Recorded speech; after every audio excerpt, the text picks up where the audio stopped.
আসসালামু আলাইকুম বন্ধুরা, কেমন আছেন? আশা করছি সবাই ভালো আছেন। আজকে আমার রেসিপি পাকা কলার বড়া।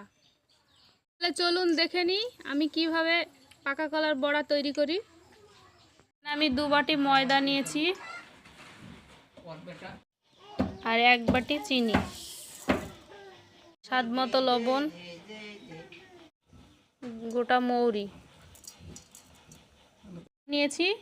এবার গ্রেট করে নেব। গ্রেট করে নিয়েছি, এবার ময়দার সঙ্গে দিয়ে দেব। ভালো করে মাখিয়ে নেব। ফেটানো হয়ে গেছে, এবার ভেজে নেব। তেল হয়ে গেছে, এবার ভেজে নেব।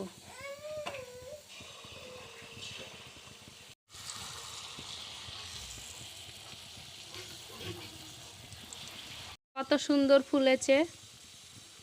লাল লাল করে ভেজে তুলে নেব। লাল করে ভেজে নিয়েছি, এবার তুলে নেব।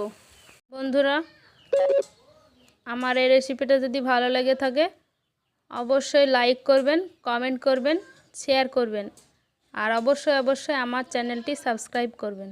পাশে থাকা বেল আইকনটি ক্লিক করবেন। ভালো থাকবেন, সুস্থ থাকবেন।